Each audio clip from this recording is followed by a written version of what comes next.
Hello students, कैसे हैं आप लोग। देखिए, आपने इससे पहले पढ़ लिया कि डेटा को टेबुलर प्रेजेंटेशन किस तरह से किया जाए। टेबल का मतलब it is the presentation of data in row and column. जहां पर रो बनाया जाता है, कॉलम बनाया जाता है, उसके बाद टेबल में हम डेटा को शो किया जाता है लाइक दिस। ये हो गया टेबल, ठीक है ना, जहां पर डेटा को शो किया जाता है। दिस इज नोन एज रोज और हियर इज कॉलम्स। क्लियर। अब ये टेबल जो हम प्रिपेयर करते हैं तो हमें पता होना चाहिए tables are classified in how many types. कितने टाइप के टेबल्स होते हैं, that is known as forms of tables. जब हम फॉर्म्स ऑफ टेबल की बात करते हैं तो टेबल को तीन कैटेगरी में डिवाइड किया है, तीन टाइप में इसको क्लासिफाई किया, that is forms of tables classified in three categories, right. अब हमें यह समझना पड़ेगा, देखिए टेबल क्या होता है ना, डेटा को एक ही बहुत ही अट्रैक्टिव वे में, सिंपल वे में जो है रिप्रेजेंट करता है, ताकि उसको स्टडी करने वाला इजी वे में स्टडी कर सके। ये बहुत ही ज्यादा इंपॉर्टेंट चीज है।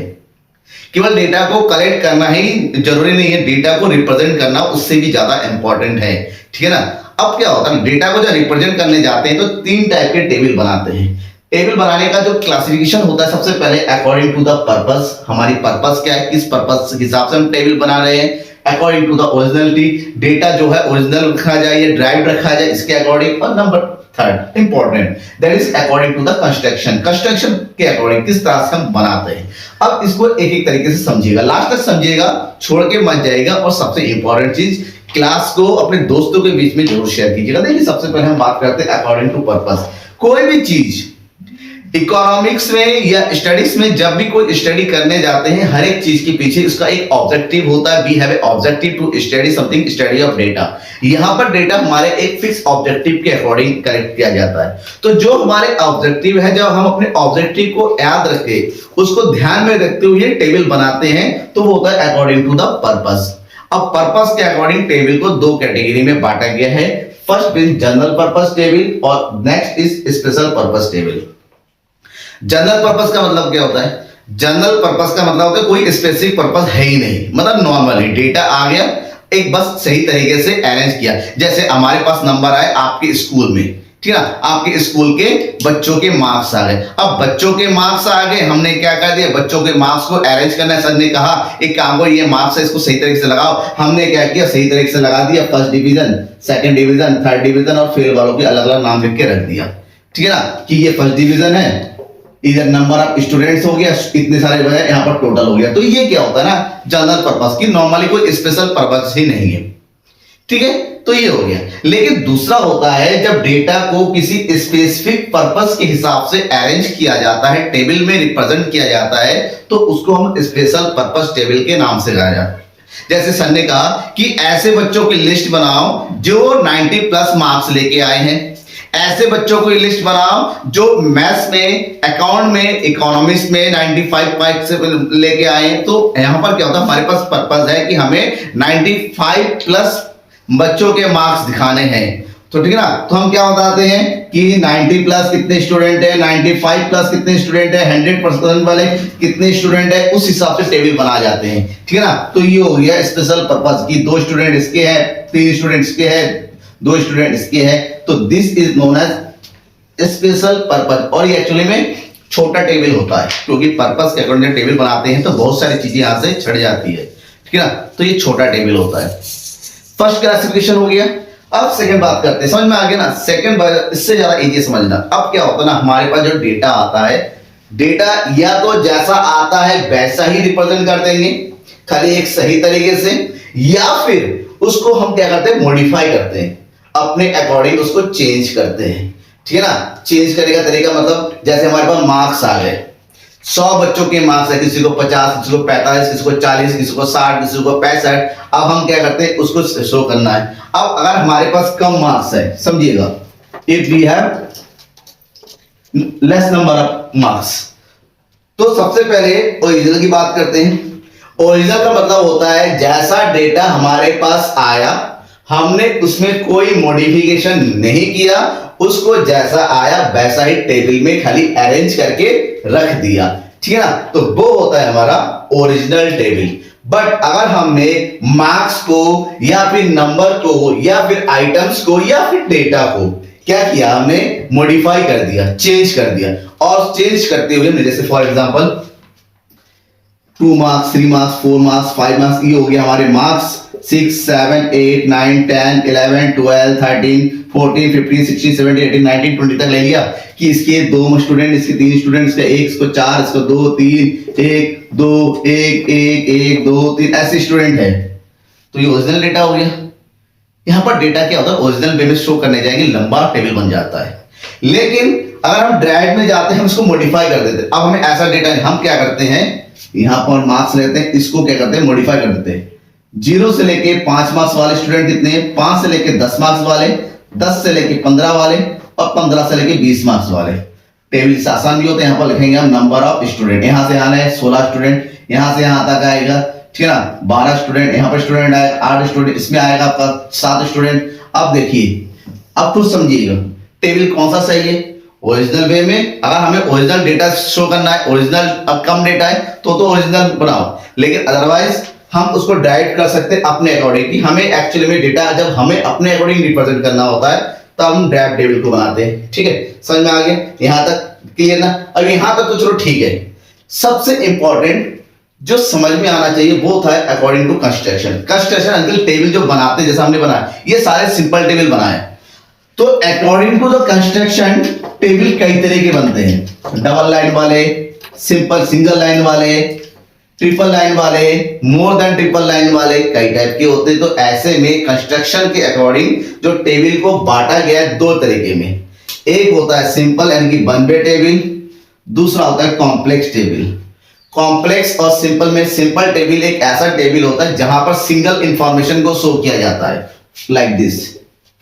ये हो गया सिंपल टेबल, जहां पर हमें शो करना है नंबर ऑफ स्टूडेंट, समझिएगा, नंबर ऑफ स्टूडेंट्स। यहां पर हो गया, हम क्या हो गया, क्लास, यहां पर हो गया नंबर ऑफ स्टूडेंट। ठीक है, क्लास 6 में 35 स्टूडेंट, क्लास 7 में 40 स्टूडेंट, क्लास 8 में 80 स्टूडेंट। ठीक है, हमने केवल क्लास को और नंबर ऑफ स्टूडेंट को शो कर दिया। ये सिंपल टेबल है। यहां पर हमें कुछ एक्स्ट्रा नॉलेज की जरूरत, एक्स्ट्रा इंफॉर्मेशन नहीं मिल रही, खाली नंबर मिल रहा है। लेकिन अगर हमें इसको और कैटेगरी में बांटना है, केवल ऐसे नहीं, मेल फीमेल के अकॉर्डिंग, गर्ल्स बॉयज के अकॉर्डिंग, सेक्शन के अकॉर्डिंग बांटना है, तब जो टेबल बनाता है that is known as complex table. अब यहां पर जो कॉम्प्लेक्स टेबल होता है बेटा, वो ध्यान रखिएगा, वो 3 टाइप के होते हैं। एक होता है डबल लाइन वाले, एक होता है ट्रिपल लाइन वाले, और एक होता है मैनीफोल्ड, इससे भी ज्यादा। अब इस समझिएगा, सिंपल वाला समझ में आ गया। अब हम बात करते हैं डबल वे। डबल, ठीक है ना, सिंपल टेबल, डबल या फिर 2 वे टेबल, 2 वे टेबल। अब इसमें क्या होता है, सेम नंबर ऑफ स्टूडेंट को दिखाना है। क्या दिखाना है हमें, नंबर ऑफ स्टूडेंट को दिखाना है। एक तरफ हम लिखते हैं क्लास, ठीक है। अब क्लास हो गया, क्लास को भी हमने क्या कर दिया, 2 ग्रुप में बांट दिया। किससे, एक तरफ हम लेंगे बॉयज और एक तरफ लेंगे हम गर्ल्स, और यहां हो जाएगा टोटल। क्लास 6 में कितने बॉयज हैं, 15, गर्ल्स कितने हैं, 11, टोटल कितने हो गए, 26। क्लास 7 के कितने स्टूडेंट है, बॉयज है आपके 18, गर्ल्स है 15, टोटल कितने स्टूडेंट हो गए, 33। तो ये जो टेबल बना, इसको बोलते हैं हम डबल या 2 वे टेबल। क्यों, क्योंकि एक साथ 2 इंफॉर्मेशन, पहला इंफॉर्मेशन क्या हो गया, नंबर ऑफ स्टूडेंट, दूसरा है क्लास और जेंडर के अकॉर्डिंग शो कर रहे हैं। ये हो गया 2 वे। ठीक है, अब 2 वे के आगे हमें ट्रिपल मतलब एक साथ हम क्या करते हैं, 2 से या 3 इंफॉर्मेशन को शो करते हैं। ठीक है, कितने को, 3 को, राइट। देन जब हम ट्रेवल टेबल मतलब जहां पर 3 क्वालिटी को शो किया जाता है, 3 तरीके की इंफॉर्मेशन को एक ही टेबल में शो किया जाता है। सेम हम यहां पर शो करेंगे, जैसे नंबर ऑफ स्टूडेंट्स। ठीक है, अब ये नंबर ऑफ स्टूडेंट हो गए। यहां पर हमने क्या ले लिया, क्लास, राइट। क्लास में यहां पर क्या हो गया, बॉयज, और यहां पर क्या हो गया, गर्ल्स, राइट।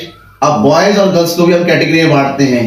कैसे बांटते हैं बॉयज और गर्ल्स को, बॉयज एक लेंगे हम मैथ्स ग्रुप, और सॉरी यहां पर एक लेते हैं, एक तरफ लिखते हैं साइंस ग्रुप और एक तरफ लेते हैं कॉमर्स ग्रुप। यहां पर भी सेम सही, science group and commerce group. तो यहां पर देखिए नंबर ऑफ स्टूडेंट बॉयज और साइंस और कॉमर्स, इसको हमने अलग अलग कैटेगरी में बांट दिया। तो ऐसे में मान लीजिए क्लास 11 में बॉयज कितने हैं, साइंस वाले हैं आपके, बॉयज साइंस वाले हैं 13 और कॉमर्स वाले हैं 14, गर्ल्स साइंस वाली हैं 12 और कॉमर्स वाली हैं 15, ठीक है ना। उसी तरह क्लास 12 में साइंस में 12, कॉमर्स में 15, साइंस में 20, कॉमर्स में यहाँ पर 16। तो ये जो डेटा है जहां पर एक साथ 3 इंफॉर्मेशन को शो कर रहे हैं, that is known as treble table. अब जहां पर 3 से ज्यादा डेटा एक साथ शो किया जाता है उसको हम बोलते हैं मैनिफोल्ड टेबल। मैनिफोल्ड मतलब 3 से ज्यादा कुछ भी हो सकता है, ठीक है। Here is manifold table,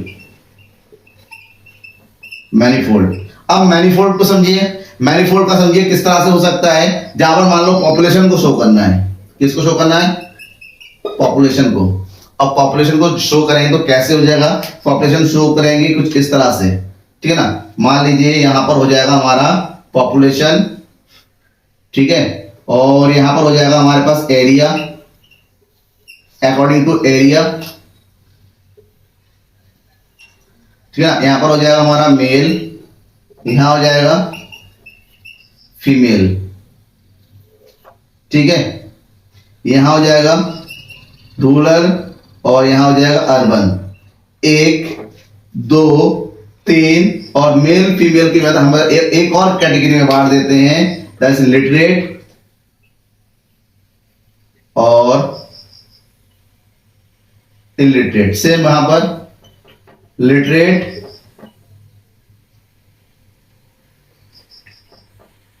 illiterate, ठीक है। ये जो ग्रुप बनेगा, देखिए यहां पर हमने क्या कर दिया, एक साथ कितनी चीजों को शो किया, हमने बना शो किया है पॉपुलेशन 1 2 3 और रूरल अर्बन, दैट इज 4 चीजों को एक साथ शो कर रहे हैं। तो ये जो टेबल बनेगा, this table is known as manifold. Manifold मतलब 3 से ज्यादा इंफॉर्मेशन को जब एक ही टेबल में क्या कर दिया जाता है, बांट दिया जाता है, रिप्रेजेंट कर दिया जाता है, जो इजीली हम उसको क्लासिफाई करके समझ सकते हैं कि किस ग्रुप में क्या क्या आएगा। हम समझ सकते हैं इलिटरेट कितने मेल है, इलिटरेट कितनी फीमेल है, रूरल में कितने, अर्बन में कितने। तो ये जो कैटेगरीज बनाई जाती है, ये जो टेबल बनाया जाता है, इसी को हम मैनिफोल्ड टेबल के तरीके से समझते हैं, ठीक है ना। कोई डाउट है, डाउट होता तो बेटा बेझिझक जो है कमेंट बॉक्स में कमेंट करके बताइएगा। Thank you.